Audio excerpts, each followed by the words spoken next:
I had a great time with the $20,000 I recently saved up. After returning from a week-long trip overseas, my mother-in-law Isabella called me excitedly, mentioning something about saving $20,000. I was puzzled because I didn't remember having such a large sum. As a freelancer, I do have some emergency savings in my bank account, but I don't usually keep that much cash. Plus, my banking card was right here, and no one else should be able to withdraw such a large amount without my knowledge. Isabella claimed she took the money from the sideboard drawer, assuming we were rich. I thanked her for her good intentions but didn't understand why she thought I had given her the money. After this brief conversation, I wondered where the $20,000 came from. The mystery was solved when Anthony, presumably her husband, returned home a month later. Fast forward to a month later, and Isabella made over 80 calls, which I ignored. When I finally answered, she accused me of something, and I didn't quite understand. It seemed like she was upset, but I couldn't figure out why. Isabella's persistent calls became annoying, and when I finally answered, she started blaming me for something. Confused, I realized she was reaping what she had sown. Isabella's voice echoed loudly through the phone speaker as I learned her name was Scarlett, a 32-year-old freelance jewelry designer. I really want children, but my job keeps me very busy. My husband, Anthony, who is the same age as me, used to have a regular job, but now he helps manage my work. When we got married, I wasn't making much as a designer, and we relied on Anthony's income. However, as I turned 30, my work became more stable, and I needed help managing my schedule. Anthony, who had a good position at his job, decided to quit and join me as a business partner. With his help, we now have deals with famous international brands. Although we face challenges as a couple, the main issue is Anthony's mother, Isabella, who lives alone in his family home. Isabella thinks we're living a luxurious life and often asks for money. She believes we live extravagantly, attending fancy parties and dinners with company executives. While these events are part of my job as a jewelry designer, Isabella sees them as leisure. She even asks for money to throw a party for her friends. I can afford to give her money, but it's not as glamorous as it seems. These events are expensive, and I have business obligations that I can't refuse. We're now living in luxury. It's all part of our work, dressing up beautifully and eating at expensive places. Isabella often expresses her envy towards us with a hint of sarcasm. Despite my continuous refusals to her requests, Anthony, being her son, sometimes gives in and hands her money. He believes it's a small price to pay to keep her quiet and avoid interruptions to our work. However, Isabella's demands only increase, leaving both of us frustrated. Recently, Isabella came over and pestered Anthony about buying a new dress for an upcoming gathering.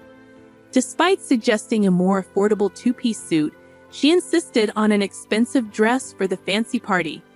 I believe proper attire, whether old or new, shouldn't matter, but Isabella makes a fuss. She also added that she needed a matching bag and was counting on us for that.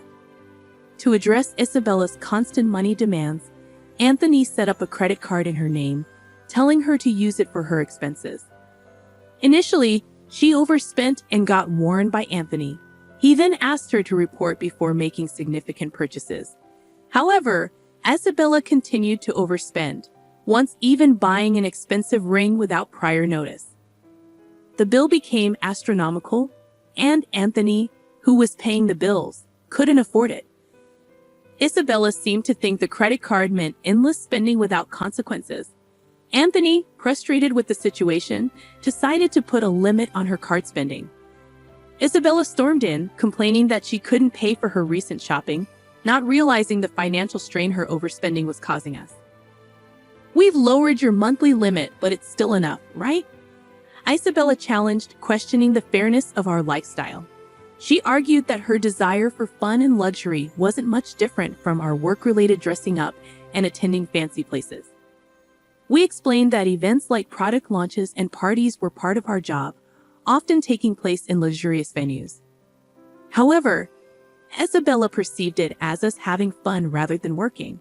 Since putting a limit on her credit card, she had quieted down a bit. Occasionally, she would come to our house and complain to Anthony, but life went on without major issues.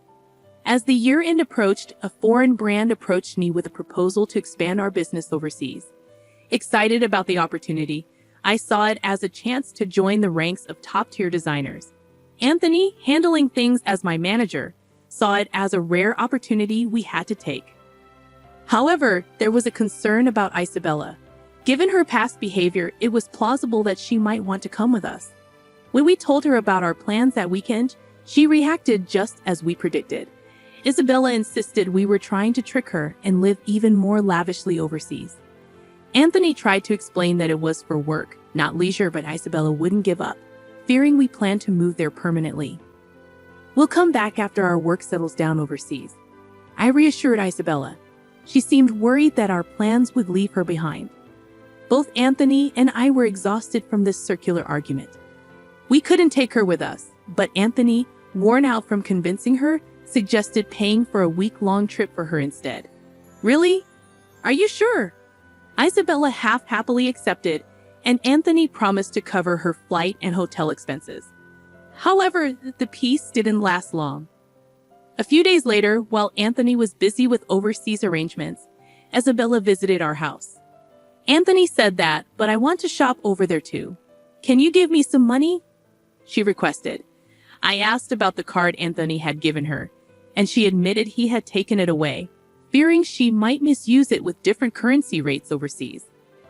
I explained that I couldn't give her money without Anthony's approval. Isabella left, raising her voice, and over the New Year's, she went on a 7-day trip abroad. Upon her return, Isabella revealed an unbelievable truth. She called me excitedly, sharing her experiences and mentioning she had overspent on souvenirs. Feeling fed up, I asked about the money she claimed I had saved up for her. I had no recollection of such money, and the situation took an unexpected turn. I had some savings in my bank account for business emergencies, but Isabella couldn't possibly withdraw cash from it. Despite what she claimed, I had no memory of it. She said she found $20,000 in our house's sideboard drawer, and I was confused about why such money would be there. I couldn't imagine us keeping such a large amount of cash at home. I told Isabella that if she took money from our house without permission, it amounted to theft, even if she's family. I emphasized the seriousness of the situation, especially if Anthony had set the money aside for an important deal. There hadn't been any disruption in our business dealings or payments while Isabella was on her trip. Isabella nonchalantly admitted to using the money, saying, "I'm telling you now that I used it." I pointed out that taking someone else's money without permission is a crime and expressed my concern about her entitled reasoning. Isabella defended herself, saying, "You too live so extravagantly, so why can't I have a little of that?" Think of it as doing a favor for your parent. I found her reasoning inappropriate, considering she took money without asking. I promised to ask Anthony about the money when he got back. Isabella believed Anthony would understand, being his only mother, and claimed that $20,000 wasn't much to him. I agreed to pass along the message, still uncertain about the entire situation. I was amazed at Isabella's lack of awareness, and she ended the call by saying, "Please tell him that, thanks."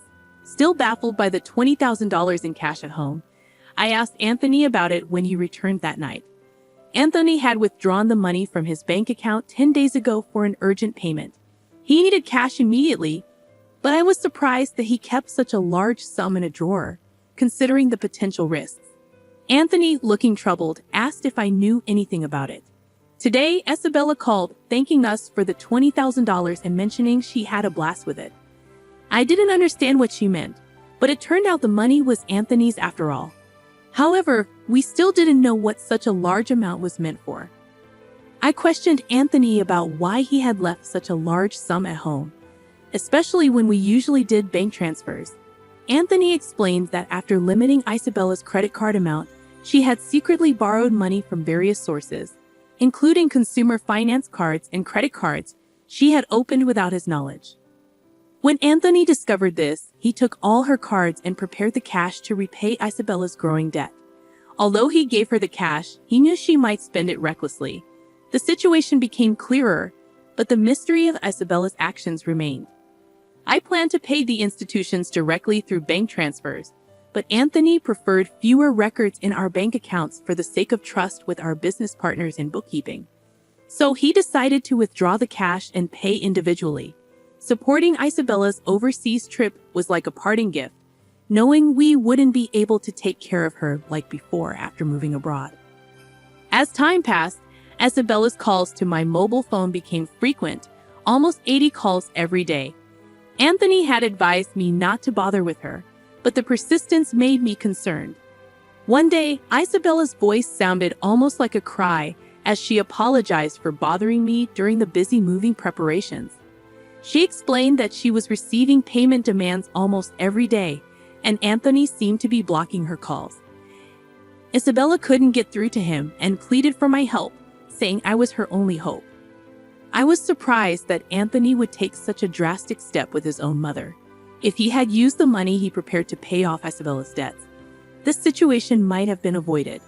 Now Isabella was inundated with collection letters from finance companies and consumer lenders, facing non-stop collections calls and seeming helpless to do anything about it. It was a scene I had only seen in dramas before. I mentioned it to Anthony, but I couldn't predict his response. Isabella pleaded for help, saying it was a son's duty to assist his mother. The call ended, and I told Anthony about it when he returned home, but he dismissed it coldly, stating that Isabella wasted the opportunity herself. Despite the continued calls from Isabella, I decided to block her number, following Anthony's lead. While I wished I could help, being Anthony's mother meant there was nothing I could do if he had chosen to ignore her. As the day of our move overseas approached, I needed to finish packing. Looking around the still cluttered room, I couldn't shake the lingering feeling of helplessness in the face of Isabella's predicament. It turned out that Isabella had to sell her house to settle her debts.